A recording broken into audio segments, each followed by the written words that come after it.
मुख्यमंत्री के रूप में अयोध्या जाने से विवाद खड़ा होगा। हमने कभी विवाद खड़ा होता तो होने दीजिए। एक वर्ग ऐसा था जिसने कहा कि आप जाएंगे फिर राम मंदिर की बात होगी, तो मैंने कहा कौन हम सत्ता के लिए आए हैं, राम मंदिर के लिए सत्ता भी गंवानी पड़ेगी तो कोई समस्या नहीं होनी चाहिए।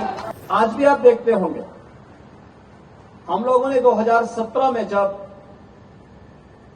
अयोध्या में दीपोत्सव के आयोजन को आगे बढ़ाया था, हमारे मन में एक ही बात थी और वो बात यही थी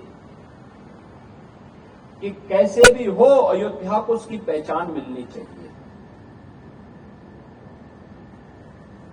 कैसे भी हो अयोध्या को उसकी पहचान मिलनी चाहिए, अयोध्या को वो सम्मान मिलना चाहिए जिसका वो हकदार होना चाहिए।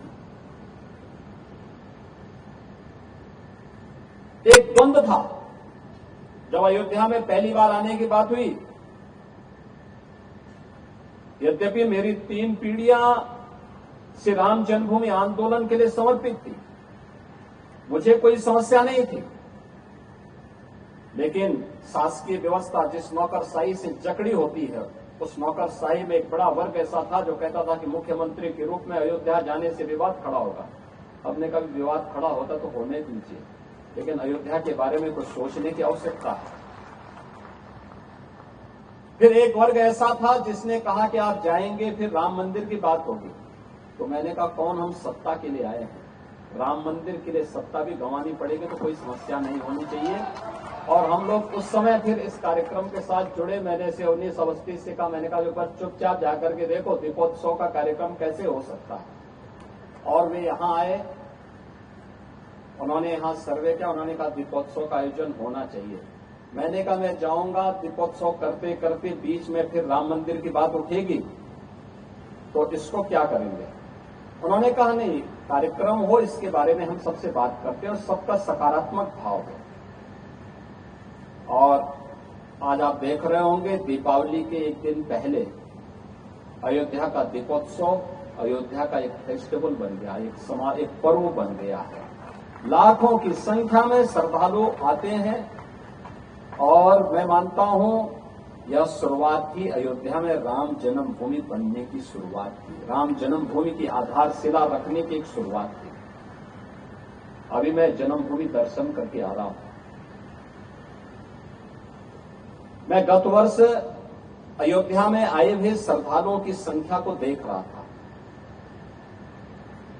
और मैंने 2015-16 में भी कितने श्रद्धालु यहां आए, 16-17 में कितने आए, वो आंकड़ों को भी देख रहा था। एक समय था जब पूरे वर्ष भर में केवल 2,34,000 श्रद्धालु यहां पर आए थे 16-17 में। और मैं गत वर्ष के आंकड़े देख रहा था, गत वर्ष अयोध्या धाम में श्रद्धालुओं की संख्या आई थी 16 करोड़। आप अनुमान करिए क्या 2,34,000 और 16 करोड़ में कोई अंतर ही नहीं है।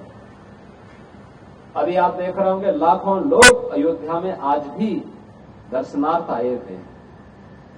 लोग चाहते थे, लेकिन लीडरशिप का अभाव था, लोग उसको आगे नहीं बढ़ने देना चाहते थे, सही जानकारी और सही तथ्यों को सामने नहीं आने देना चाहते थे। लेकिन हम सब आभारी हैं प्रधानमंत्री मोदी जी के, जिन्होंने विरासत और विकास को एक साथ जोड़ करके भारत की परंपरा को उस गौरव के साथ आगे बढ़ने के लिए प्रेरित किया।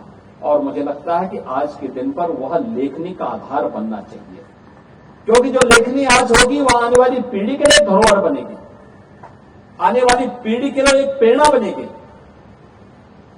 कैसे भारत का नेतृत्व बदलने के साथ ही भारत एक नए भारत के बारे में सोचने लग गया, एक भारत श्रेष्ठ भारत के बारे में सोचने लग गया। एक समय था जब भारत का वासी अपने आप को भारतीय कहने में थोड़ा संकोच करने लग गया था। उत्तर प्रदेश का वासी अपनी पहचान को छुपाता था। ज्यादा समय नहीं, 1 दशक पहले की स्थिति थी, और आज क्या परिवर्तन आया है। जो नहीं भी होगा उत्तर प्रदेश का वो भी कहता मैं भी उत्तर प्रदेश का हूं। जो नहीं भी होगा भारत का वह कहेगा कि मैं भारतीय हूं।